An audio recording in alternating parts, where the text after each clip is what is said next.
Bonjour et bienvenue sur Canary Call. Je suis Perrine Grua et j'ai lancé ce podcast pour mettre en lumière les pionniers de la durabilité et de l'impact social dans le monde du travail. En partenariat avec Convergence, nous sommes ravis de vous présenter cet épisode qui regroupe les 4 entretiens enregistrés à l'occasion du Forum mondial 3.0 le 5 septembre 2023.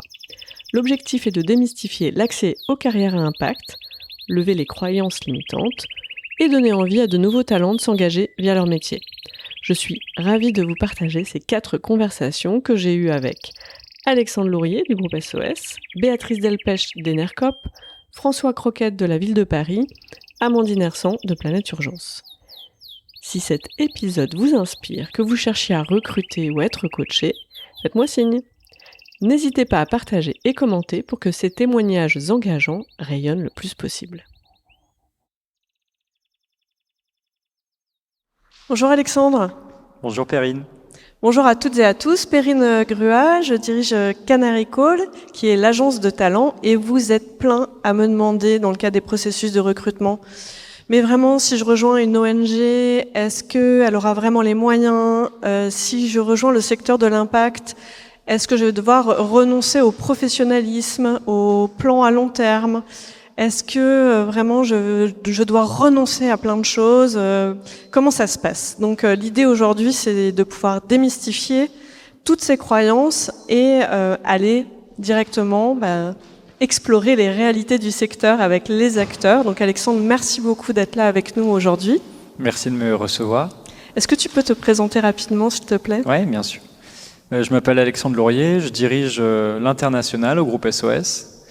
J'ai un parcours, puisque tu parles des parcours de carrière, donc pour dire 2 mots à ceux que ça intéresserait, qui a toujours été à la jonction entre l'entrepreneuriat et l'intérêt général.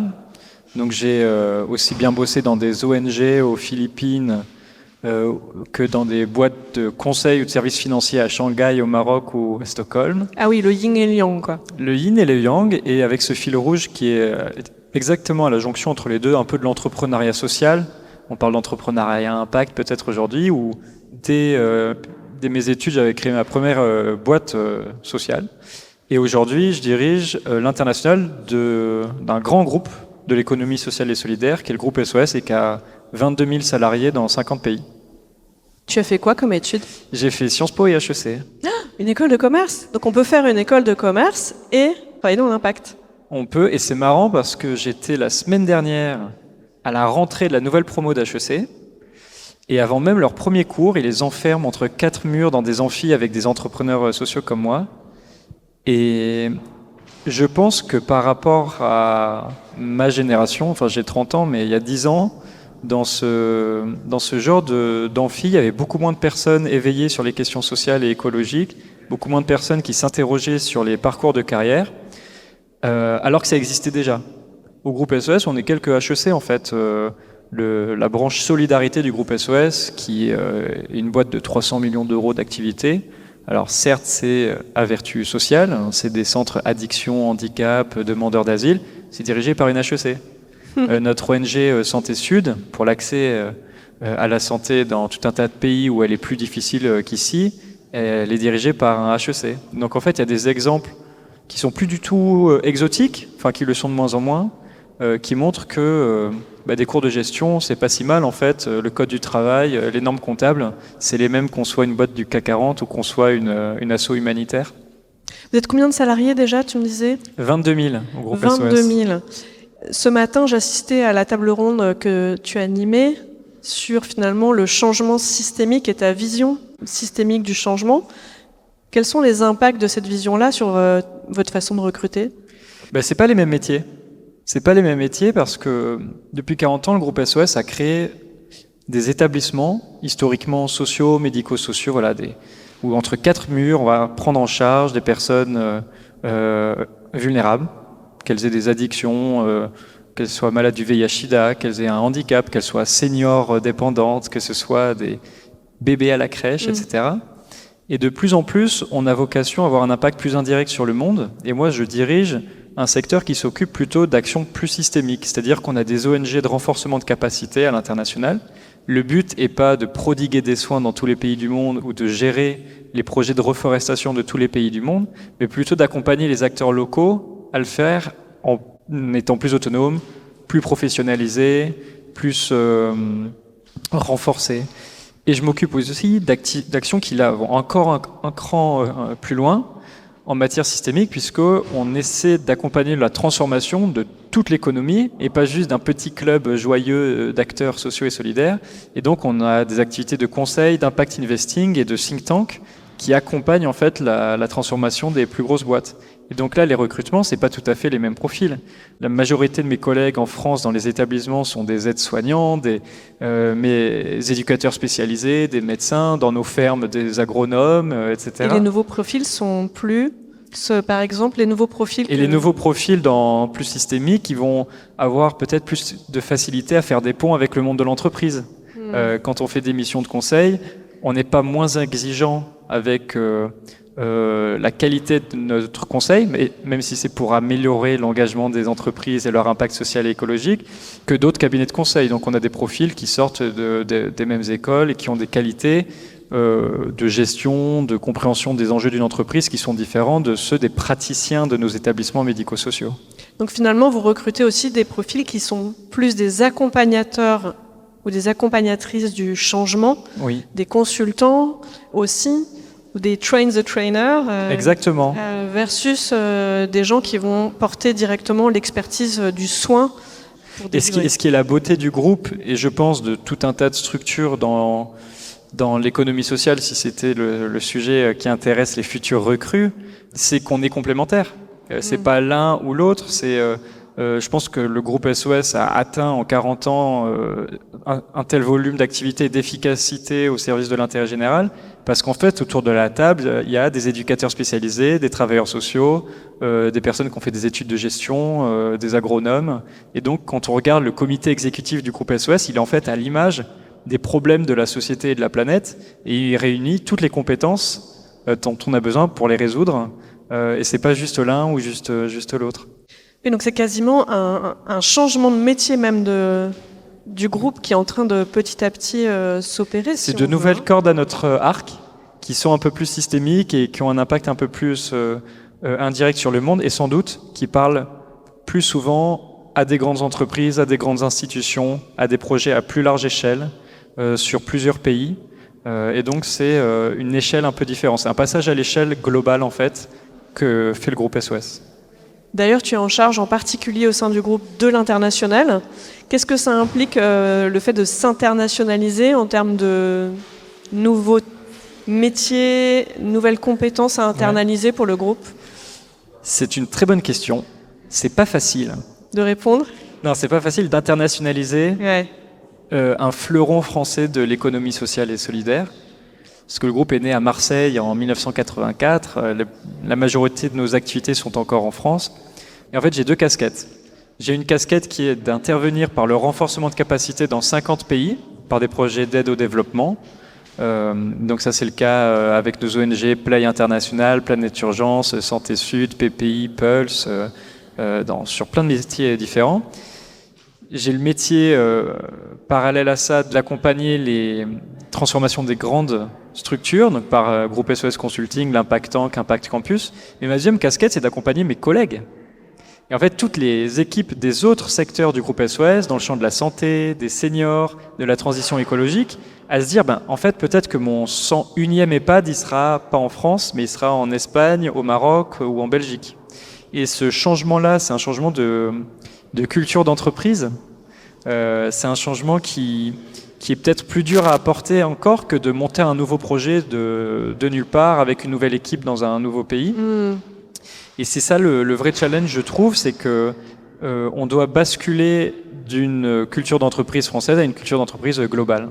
Oui, c'est ça, c'est passer d'une culture d'un groupe français qui a des activités à l'étranger à une façon globale, systémique de voir le monde. Et donc, peut-être créer aussi plus de passerelles de carrière entre les pays et les zones géographiques pour qu'au siège aussi, j'imagine, d'autres cultures soient représentées. Et c'est un enrichissement mutuel. On a des profils qui viennent de l'international qui s'occupent d'activités en France et vice-versa. On a des profils français qui s'occupent d'international. Après, dans tous les pays, on est quasiment exclusivement avec du staff national. les recrutements qu'on fait aujourd'hui à Paris, par exemple, c'est sur les métiers plutôt au siège de nos structures, quand le siège est en France. On a aussi des structures dont le siège est à l'étranger. Et donc là, c'est à l'image de la gestion d'une ONG, quoi. Donc on recrute, tu me posais la question tout à l'heure, des types de profils qu'on recrute, il y a des profils financiers, quoi. C'est très dur de recruter un RAF, un responsable administratif et financier. Pour moi, je suis convaincu que faire la comptabilité d'une ONG qui reforeste, c'est différent de faire la comptabilité d'une boîte qui déforeste. Mais par contre, ce type-là de carrière, on est encore à le défricher, à le mettre en avant, à montrer que non, c'est pas un renoncement, non, c'est pas un sacrifice, non, on n'est pas moins bien payé. Oui, c'est plus, ça rend plus fier de son métier que de s'engager, que de pas le faire. Alors, alerte pour tous les responsables administratifs et financiers qui ont envie de réinventer leur métier et de contribuer à comptabiliser la création de valeur un peu différemment. Il y a des opportunités dans le groupe SOS, semble-t-il. D'autres types de métiers qui sont clés aujourd'hui et pas faciles à trouver pour vous ? Il y a, dans les métiers en France, on a une pénurie invraisemblable dans nos établissements sociaux, sanitaires, médico-sociaux. On manque d'infirmières, d'infirmiers, on manque d'aides-soignantes, d'aides-soignants, etc. À l'international, la transition vers des métiers plus systémiques, elle fait qu'on a des métiers plus de gestion. On parlait des responsables financiers, on en manque, mais il y a aussi de plus en plus de métiers sur le plaidoyer. C'est-à-dire que pendant longtemps, on mettait en place des programmes. Pendant 3 ans, on va aider à l'installation de sages-femmes en zone rurale à Madagascar pour qu'il y ait un système de santé renforcé, plus autonome sur le terrain. Et demain, pour aller encore plus loin, on doit convaincre aussi les pouvoirs publics de reconnaître des statuts d'agents de santé communautaire, si je prends cet exemple-là, ou de renforcer des politiques publiques en matière de santé, etc. Et donc, on fait de plus en plus de plaidoyer pour porter des propositions aux pouvoirs publics, aux investisseurs privés, à tous les acteurs de l'écosystème, au-delà de nos projets et de nos opérations en tant que telles, en tant qu'opérateurs de projets de développement. Merci pour le partage de ces opportunités. Pour conclure, un conseil que tu aurais envie de partager à celles et ceux qui veulent s'engager dans leur métier ? C'est que ça n'est pas du tout un renoncement. Tu as commencé l'interview par me dire certains se demandent ce qu'ils doivent sacrifier pour rejoindre une carrière à impact et tout. Et je pense que ceux qui pensent ça se trompent. Ils doivent renoncer à rien. Ils doivent s'explorer un petit peu plus que ce qu'ils font, sans doute, explorer ce qui les fait vibrer. Moi, je porte pas de jugement. Après, si quelqu'un, ce qui le fait vibrer, c'est de gérer un fonds d'investissement dans les énergies fossiles, c'est sa vie. Mais en tout cas, en général, en moyenne, faire le bien autour de soi, ça rend heureux.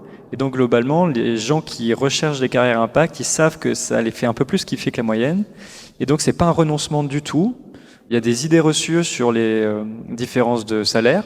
Il y a des idées reçues sur la difficulté du travail. Alors c'est clair qu'il est difficile, mais il est certainement pas sacrificiel. Donc mon conseil, c'est juste de continuer à l'explorer sans partir du principe que c'est sacrificiel comme démarche. C'est tout l'inverse.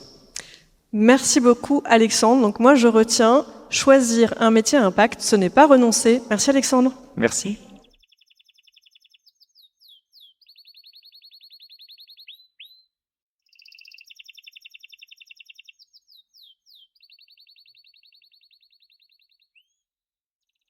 Bonjour Béatrice. Bonjour Perrine. Et à travers mon activité de recrutement et de coaching, j'entends vos questions. Finalement, mais comment est-ce qu'on fait pour s'engager à travers son métier ? Est-ce qu'il faut avoir démarré dès le départ une carrière dans le secteur de l'impact ? Est-ce qu'on peut venir d'un autre secteur, contribuer grâce à ça aussi ? Quelles sont les opportunités, les freins à l'entrée ? Qu'est-ce qui se passe en ce moment sur le marché ? Donc, merci beaucoup, Béatrice, d'être là aujourd'hui pour nous parler de ton contexte, de tes opportunités, de ta vision des choses. Est-ce que tu peux te présenter rapidement, s'il te plaît ? Oui, je suis Béatrice Delpech, j'ai 45 ans, je suis directrice générale adjointe d'une coopérative qui s'appelle Enercop. Pour mon parcours, peut-être en 2 mots, j'ai fait des études de droit. Alors, comme je les ai faites au siècle dernier, j'ai une maîtrise. C'est-à-dire que j'ai fait 4 années de droit. Ça fait pas moi une juriste, ou alors une juriste de formation peut-être, mais pas une juriste en tant que métier. Et j'ai toujours droit, c'est le langage commun finalement. Oui, alors quand on fait du droit, on dit que le droit, ça mène à tout quand on s'en sort. Et alors moi, c'est ce que j'ai fait, puisque j'ai toujours travaillé dans l'économie sociale et solidaire, et plus particulièrement dans le secteur associatif. Donc toi, tu fais partie de celles qui ont commencé dès le départ. Dès le départ. Sans doute par appétence, par intérêt pour l'utilité sociale, par recherche de sens au travail. Un peu aussi par les opportunités des rencontres et puis parce que quand j'étais étudiante, j'étais bénévole dans une association étudiante. C'est comme ça que petit à petit, j'ai découvert le secteur. Et ensuite, j'ai travaillé dans différents types d'associations, de la toute petite association micro-locale jusqu'à la très grosse association nationale et même la fédération, puisque j'ai été déléguée générale du mouvement associatif. Et aujourd'hui, je travaille dans une coopérative. Et oui, parce qu'en fait, le secteur de l'impact, il y a plein de types de structures juridiques différentes. Donc, l'association, chemin par lequel tu es passé pour démarrer, et aujourd'hui, tu es dans une coopérative. Alors, qu'est-ce que c'est qu'une coopérative ? Alors, qu'est-ce que c'est qu'une coopérative ? Une coopérative, c'est une entreprise qui appartient à ses salariés. Schématiquement, ça, on peut dire que c'est le socle commun. C'est une entreprise qui est dirigée par des principes au terme desquels notamment la lucrativité limitée et la gouvernance démocratique. Donc le pouvoir s'exerce d'une manière très simple, une personne égale une voix. Et moi, je suis dans une coopérative un peu particulière qui s'appelle Enercop, qui existe depuis 18 ans, qui est aujourd'hui un réseau de 11 coopératives sur le territoire qui militent pour une transition énergétique locale et citoyenne. Et nous avons un statut particulier puisque nous sommes une SIC, Société Coopérative d'Intérêt Collectif. Donc les SIC, ce sont des coopératives comme les autres avec 2 petits plus. Le premier petit plus, c'est que nous avons forcément dans notre objet social un but d'utilité sociale. Donc cette idée d'intérêt général et d'utilité sociale est inscrite dans nos statuts. Et puis le deuxième petit plus, c'est le multisociétariat. Quand on est une SIC, on doit associer toutes les parties prenantes à notre projet, en fait, à la gouvernance. Donc il n'y a pas que les salariés qui sont sociétaires de la coopérative, il y a aussi chez nous les clients, les partenaires, les porteurs historiques, les producteurs d'électricité, puisque Enercop c'est une coopérative qui est un fournisseur et un producteur d'énergie renouvelable. Et spécificité très intéressante, les collectivités locales peuvent entrer à la gouvernance des sociétés coopératives d'intérêt collectif, ce qui permet de conduire des projets localement, très ancrés territorialement, en mettant autour de la table et à la gouvernance toutes les parties prenantes du projet. Et donc, une gouvernance particulière, une mission particulière, qu'est-ce que ça implique dans vos critères de recrutement ? À quoi êtes-vous vigilant en particulier au regard de cette modalité, en fait, de pilotage au quotidien de l'entreprise qui est différente ? Donc forcément, ça doit avoir un impact sur la façon dont vous recrutez. Oui, notamment, on est très attaché chez nous à la gouvernance et on travaille beaucoup, on est très inspiré des modèles de la sociocratie, on travaille beaucoup sur les concepts de l'intelligence collective.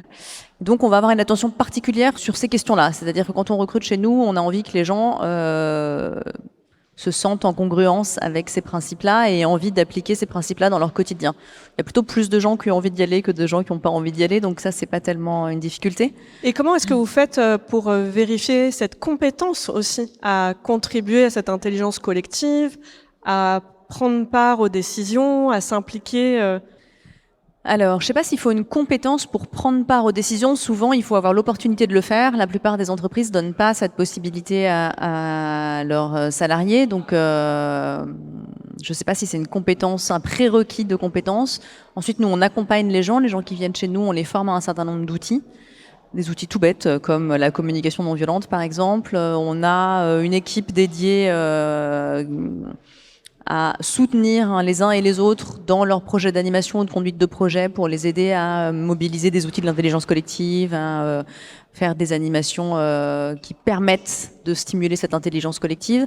Donc c'est plutôt quand on va recruter des gens qui vont être en situation d'être managers d'équipe, on va s'assurer que leur vision du management d'équipe correspond à cette réalité-là, qu'ils ont envie de cette gouvernance horizontale, qui se posent des questions, etc. S'ils l'ont jamais fait, c'est pas forcément grave. On peut apprendre, mais il faut avoir une appétence, il faut avoir envie de le faire.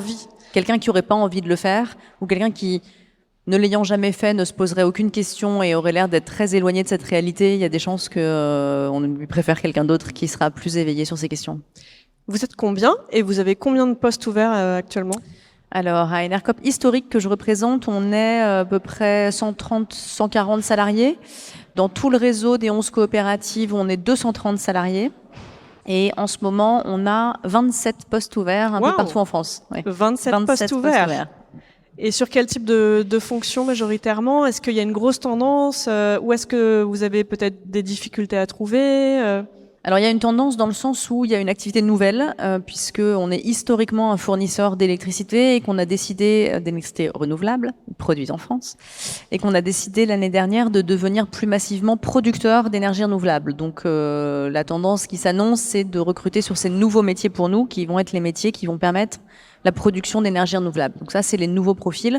Donc, faut être ingénieur dans le secteur de l'énergie. Par exemple, ingénieur dans le secteur de l'énergie. On a recruté récemment un géomaticien. Là, on recrute des commerciaux qui vont faire de la prospection auprès des collectivités territoriales, par exemple. Donc, ça fait des métiers très divers. Et puis, on a des métiers qui sont moins liés à cette nouvel angle stratégique. On cherche des développeurs assez régulièrement. On cherche des commerciaux. On cherche... Il y a vraiment une très très grande des chargés de communication, des métiers propres à la coopérative. Il y a des gens qui font de l'animation de la vie coopérative, par exemple, chez nous. Ça, c'est que il y a à la fois des métiers liés au secteur d'activité sur l'énergie, donc avec des compétences techniques, et des métiers beaucoup plus transverses qu'on peut retrouver dans d'autres secteurs, commerciaux, communicants. Oui. Là, le critère, c'est d'être expert dans son métier et d'avoir envie de rejoindre le projet. Et est-ce qu'il y a une annonce, une offre dont tu aurais envie de parler à la communauté qui nous écoute aujourd'hui ? Alors, je peux en présenter une peut-être. En ce moment, on recrute quelqu'un qui va avoir une importance capitale pour nous. Donc, c'est celle-là que je vais mettre en avance. On recrute quelqu'un qui sera un ou une chargée de mission sur les projets transverses et sur l'animation du réseau. Oh. Donc, c'est quelqu'un qui va avoir une importance majeure parce que qu'est-ce que c'est que les projets transverses chez nous ? C'est tous les projets qui sont liés à la mise en œuvre de notre plan stratégique. Donc ça va être par exemple développer des projets de production d'énergie renouvelable. Donc c'est un enjeu très fort pour nous. Et l'animation du réseau, je l'ai dit un petit peu rapidement, on est un réseau de 11 coopératives, une coopérative historique et puis 10 coopératives locales. J'ai dit aussi qu'on travaillait beaucoup en intelligence collective et de manière très horizontale. Il faut quelqu'un pour animer ce qu'on appelle chez nous le CODIR réseau, c'est-à-dire la réunion des représentants de chacune de nos ENERCOP locales et d'ENERCOP historiques. Donc on a besoin de quelqu'un qui nous aide à préparer ces réunions, à les animer, à faire le suivi des décisions qui sont prises, à s'assurer que le partage d'informations est optimal. Entre 11 coopératives, on imagine que c'est compliqué. Génial, parce que c'est vraiment un poste qui a un interstice entre public, privé, entre les différentes communautés, quasiment B2C, B2B aussi, ou c'est très B2B ? Non, alors là, on est vraiment quand même tourné vers l'interne. Oui, on est vraiment tourné vers l'interne. Formidable, un poste assez innovant. Oui, oui. Nouveau métier dans un secteur porteur. À vos réseaux, n'hésitez pas à partager. Pour conclure, est-ce que tu aurais un conseil à donner à celles et ceux qui veulent mettre leurs compétences au service d'un projet à impact ? Alors mon conseil, je pense qu'il vaut pour tout le monde. Mon conseil, ce serait de dire, souvent les candidats s'auto-limitent, ils s'auto-censurent. Mon conseil, ce serait de dire, ne vous censurez pas en fait. Si une entreprise vous fait de l'œil, si le poste qu'elle cherche à recruter vous fait de l'œil, postulez. Si vous cochez pas toutes les cases, c'est pas forcément très grave. Souvent, on cherche des moutons à 5 pattes, donc déjà, c'est assez rare de cocher toutes les cases.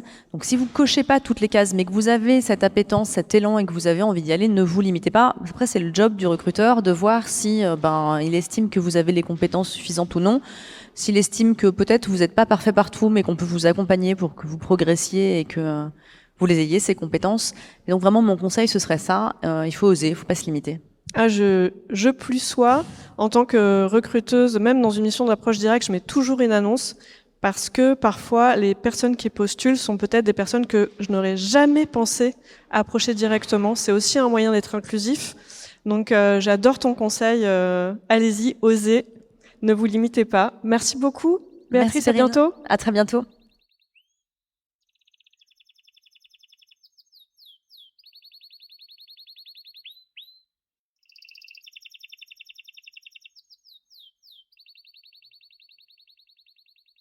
Bonjour François Croquette.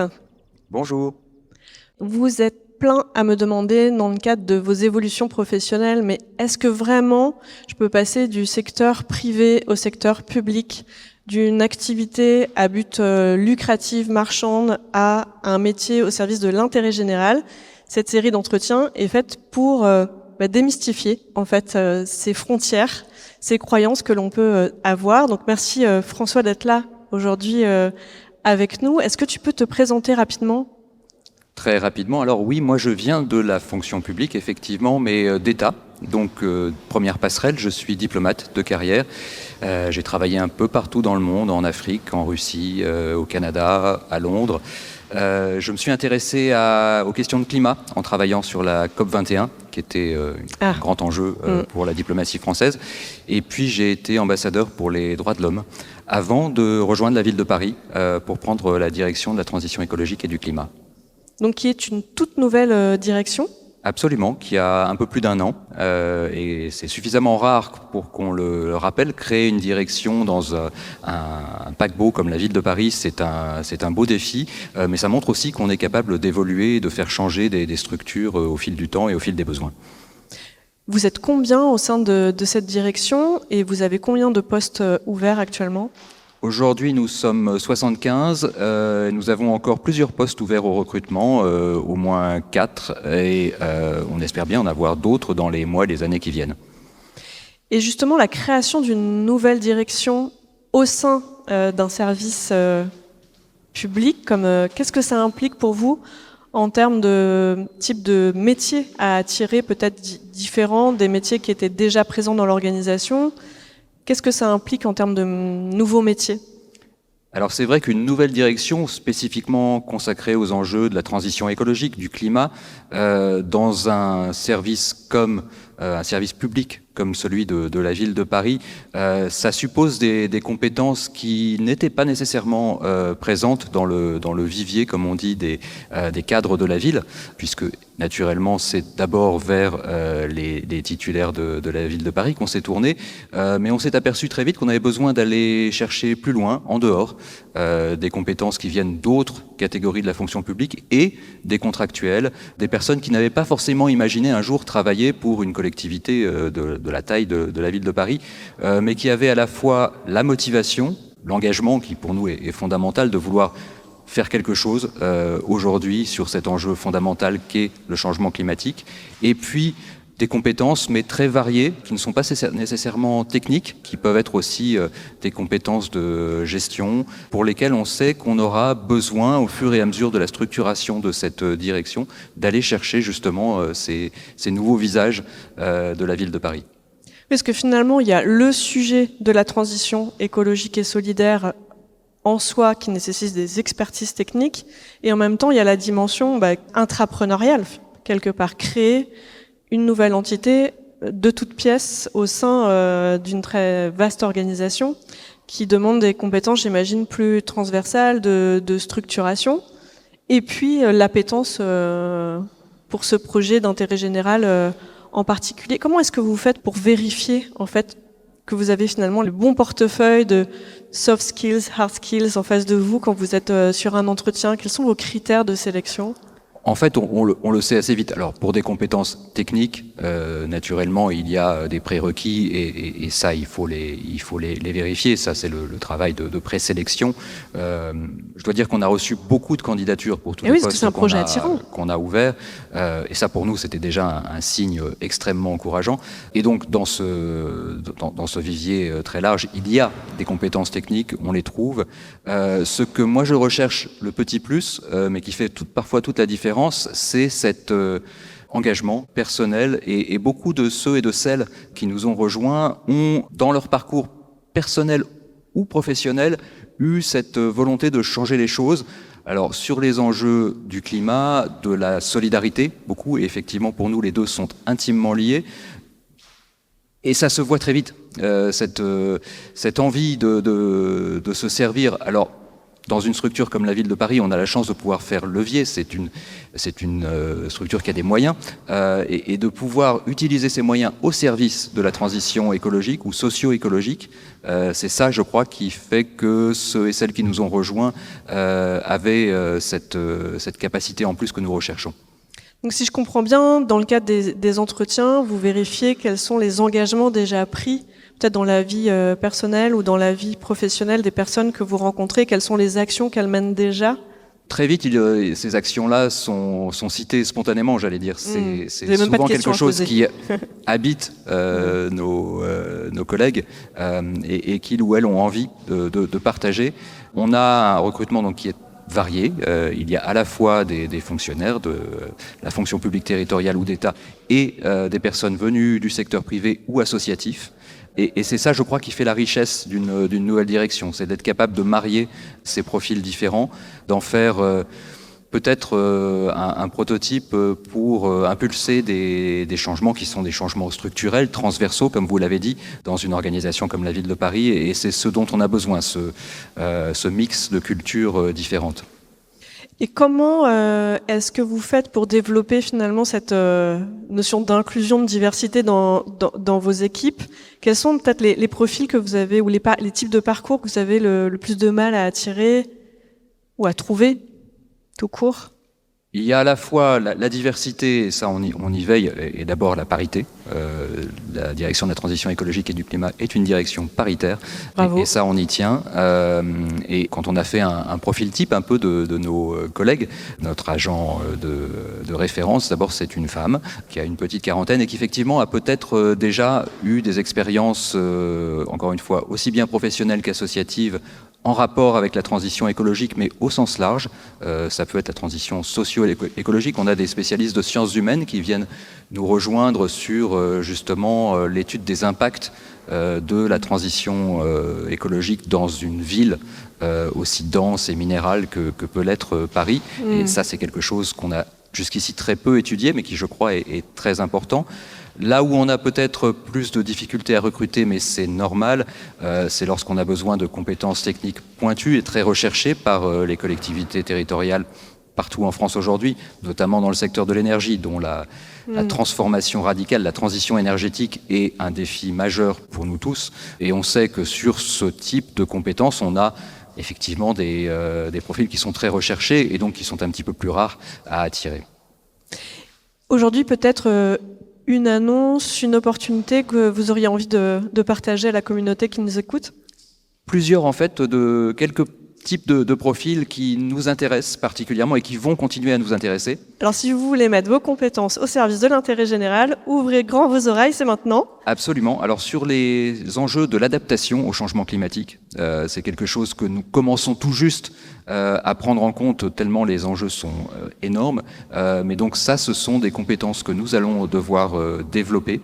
Comment on fait pour changer la ville au quotidien et lui permettre d'être tout simplement vivable avec l'augmentation inéluctable dans les années qui viennent des températures. Deuxième secteur sur lequel on a besoin de compétences nouvelles, ça sera celui sans doute de la Seine et du rapport des Parisiens et des Parisiennes avec le fleuve qui traverse la ville. Là aussi, c'est quelque chose qu'on n'a jamais vraiment pensé en tant que tel, ou en tout cas pas sous l'angle de la transition socio-écologique.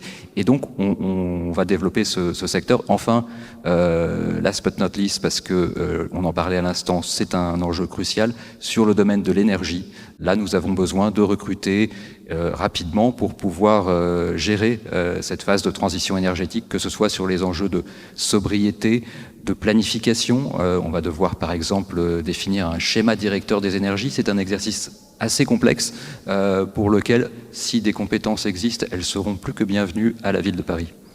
Donc on trouve ces offres sur le site de la Ville de Paris? Absolument, sur le site de la Ville de Paris, et il est régulièrement mis à jour avec probablement, nous l'espérons, de nouvelles offres dans les semaines et les mois à venir pour étoffer encore cette nouvelle direction. Merci François. Merci à vous. Pour conclure François, quel conseil tu aurais envie de donner à celles et ceux qui ont envie de passer le pas, qui sont peut-être dans un secteur vraiment très éloigné aujourd'hui et qui auraient envie de passer le pas? De se projeter dans cette aventure qui est la transition écologique à l'échelle d'une ville.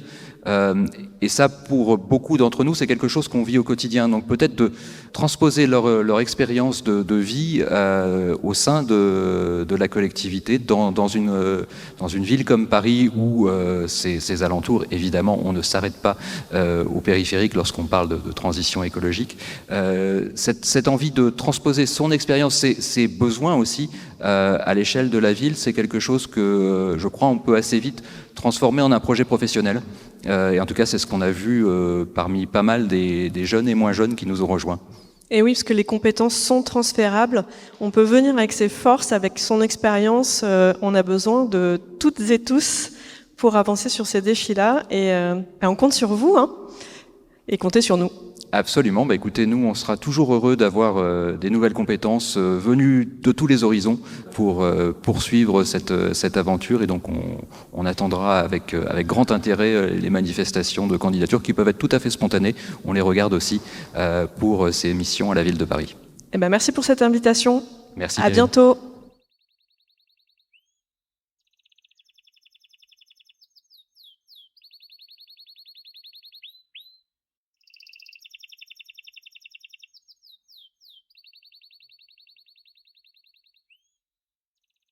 Bonjour Amandine.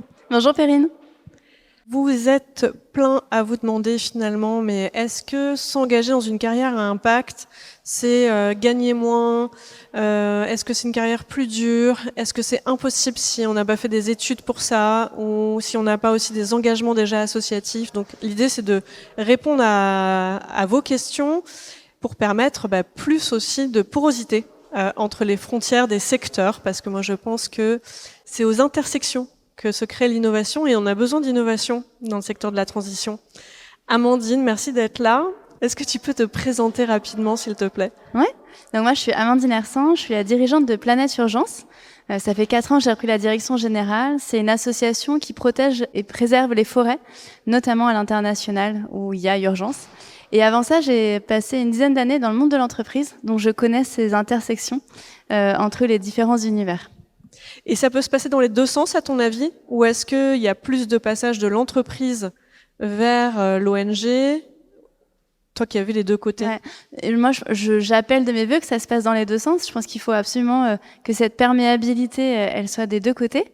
C'est potentiellement plus simple aujourd'hui de passer de l'entreprise au secteur associatif ou au secteur de l'impact, parce qu'il y a vraiment besoin, enfin le monde ONG et le monde de l'ESS a envie de faire ce travail en coopération.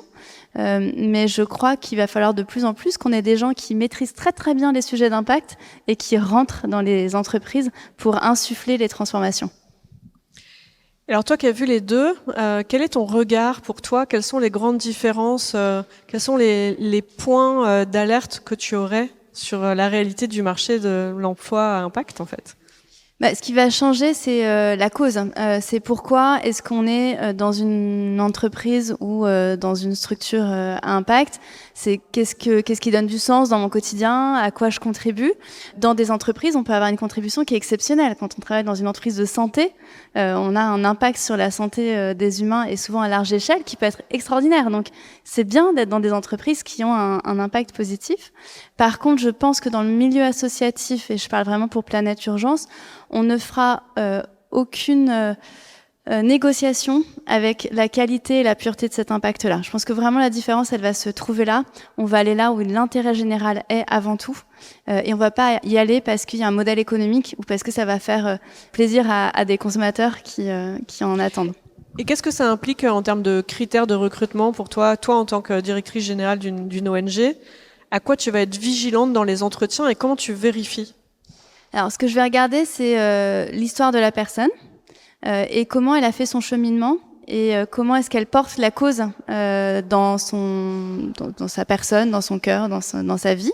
Et pas forcément qu'elle ait travaillé dans le milieu ONG auparavant, hein, mais qu'elle ait vraiment l'intention forte d'avoir un impact et que ça soit pas juste j'ai fait une fresque du climat mais que elle se soit vraiment renseignée en profondeur, qu'elle se soit posé des questions. Ça, c'est l'essentiel pour moi.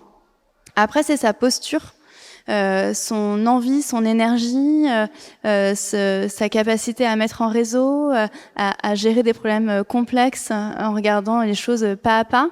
Parce que dans le milieu ONG, il faut y aller pas à pas. La situation est tellement complexe à chaque fois qu'il faut pas avoir l'ambition de tout gérer d'un seul coup. Et donc ça, je regardais aussi pas mal cette attitude. Donc là, compétence particulière, finalement, de vous occuper des limites, de protéger les limites planétaires, ça commence déjà par gérer ses propres limites, être capable, même si la cause nous donne des ailes, finalement, de se protéger aussi. De faire avec la réalité sans jamais l'accepter, c'est le groupe SOS qui dit ça et qui le dit très bien. Faire avec la réalité sans jamais l'accepter. Quels sont les postes sur lesquels c'est peut-être assez courant pour vous de recruter ? Alors on a des besoins, en France et à l'international. En France, on va avoir des besoins en communication, en comptabilité, en gestion financière, en management, en développement, ce qu'on appelle commercial dans les entreprises, c'est-à-dire aller chercher des nouveaux partenaires, leur proposer des histoires communes à écrire ensemble. Donc ça, c'est les métiers qui sont les plus classiques qu'on va retrouver dans le monde de l'entreprise. Et finalement, après, là, on peut venir dans d'autres secteurs. Au contraire, voilà. au contraire. Donc, annonce, vous avez envie de vous engager. Vous êtes dans la com, vous êtes commerciaux, vous êtes comptable. Il y a du boulot dans les ONG. Il y a du boulot et puis ce qui est intéressant, c'est qu'il y a beaucoup à construire dans le monde associatif. C'est qu'on arrive souvent sur des process qui sont moins présents. On est sur des postes où on est plus autonome parce qu'il y a moins de monde autour de nous. Et donc moi, je parle d'ONG qui font la taille de mon association à moins de 10 millions d'euros de chiffre d'affaires. Tu vas voir ce type de profil. Vous êtes combien ? Nous, on est 90. 90. Et là, vous recrutez combien de personnes à peu près ? Alors là, on a fait une grosse session de recrutement. On a dû recruter une quinzaine de personnes depuis le début de l'année. Waouh ! Ouais. Parce qu'on grandit, parce qu'on veut avoir de plus en plus d'impact. On les recrute aussi beaucoup à l'international sur des métiers un peu plus techniques. Parenthèse, on peut ne pas être à but lucratif et être en situation d'hypercroissance. C'est pas parce qu'on réinvestit tous ces résultats que effectivement on n'est pas dans une situation d'hypercroissance. Donc moi en tant que recruteuse, souvent quand j'accompagne une ONG dans votre dynamisme, c'est assez proche finalement de ce qu'on peut rencontrer dans la tech, dans les scale-up, les start-up. Donc ça existe, les situations d'hypercroissance dans l'engagement. Et il faut que ça existe de plus en plus. Oui. Question qui fâche ou pas, est-ce qu'on gagne moins ? On gagne moins. Ouais, c'est une réalité. C'est une réalité. Alors, pareil, je parle pour ce type d'ONG parce qu'il y a des très très grandes ONG qui ont des salaires qui peuvent être extrêmement attrayants. Mais c'est une réalité. Dans le secteur associatif, on gagne moins et c'est pas normal. C'est absolument pas normal qu'on soit sur des salaires qui sont, je crois, 30% inférieurs au marché. Donc, je pense qu'il y a un vrai mouvement de fond à faire. En France, en tout cas, parce qu'aux États-Unis, dans les pays anglo-saxons, quand tu travailles dans des charities, t'es extrêmement valorisé. C'est moins le cas sur le monde ONG, alors que c'est un monde qui est extrêmement professionnel. J'ai des gens dans mes équipes qui ont des niveaux, des compétences, une énergie, un engagement qui sont bien au-delà de ce que j'ai pu voir dans le monde de l'entreprise. Donc il faut absolument qu'on arrive à déployer des capacités financières pour financer des postes à la hauteur de ce qu'ils devraient. Voilà, et professionnaliser notre transition écologique et solidaire. On l'a vu pendant le confinement avec la question des professionnels de soins, de santé. Voilà, c'est un sujet large qui me touche beaucoup, donc merci pour ton témoignage. Est-ce qu'il y a un poste, une opportunité au sein de Planète Urgence dont tu voudrais parler à la communauté qui peut-être pourrait être intéressée ou relayée ? Avec grand plaisir. Moi, j'ai un poste ouvert en ce moment de responsable du programme forêt. Donc, il me faut quelqu'un qui connaisse très très bien les forêts tropicales, qui ait déjà travaillé à l'international et qui puisse apporter des compétences, que ce soit sur les mangroves ou en agroforesterie, par exemple. Donc, une personne ayant un parcours forestier et une envie de travailler à nos côtés pour démultiplier les impacts sur la protection des forêts dans le monde. Faites passer le mot super poste clé dans votre organisation. Pour conclure, quel conseil t'aimerais donner à celles et ceux qui commencent à réfléchir à peut-être un mouvement de carrière, comme une évolution, comme toi tu as pu déjà la vivre une fois, grand pas. Qu'est-ce que tu aurais envie de leur dire ? Qu'il faut rien lâcher, il faut absolument poursuivre cette envie-là, cette ambition-là, parce que vous y trouverez beaucoup d'alignement. et que ça vaut tout l'argent du monde en fait. Posez-vous la question de combien vous avez exactement besoin pour vivre au quotidien et qu'est-ce que ça vous offre comme poste que ça n'avait pas forcément ouvert pour être plus aligné, plus en phase avec les enjeux du monde. Merci Amandine. Écoutez votre canary call, votre petite voix intérieure, votre part même animale, si j'ose dire, pour votre vie professionnelle aussi. Est-ce que c'est ça en fait ton conseil ? C'est ça. Merci Amandine. Merci. Merci pour votre écoute. Pour rester connecté à la communauté Canary Call et ne rater aucun épisode, abonnez-vous sur votre plateforme de podcast préférée. Nous sommes aussi très actifs sur les réseaux sociaux. Rejoignez-nous sur LinkedIn, Twitter, Instagram, YouTube et Facebook pour des contenus exclusifs et des discussions avec les gens qui œuvrent concrètement pour une évolution enthousiasmante de l'entreprise.